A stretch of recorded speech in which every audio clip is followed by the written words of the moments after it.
Ulele. Ulele. Dulu kan ulele itu sebenarnya bukan ulele. Ulele. Ulele. Ule lepas, kepala lepas. Jadi ceritanya dulu ada sebuah syekh, mereka berzikir dengan dua orang. Anak muridnya mereka berzikir Allahu, Allahu.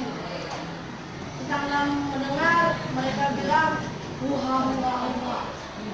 Jadi sedang bilang mereka adalah murtad, syirik. Mereka bilang bukan Allahu.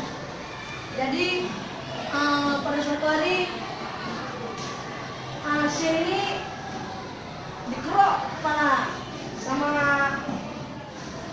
apa nih? Orang kampung. Jadi dikerok kepala, masih nyata hidupnya kan?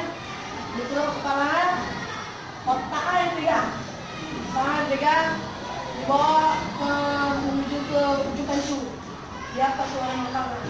Jadi Allah telah membuka matanya.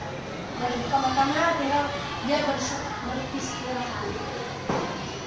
Sekian saya cerita. Terima kasih. Wassalamualaikum warahmatullahi wabarakatuh.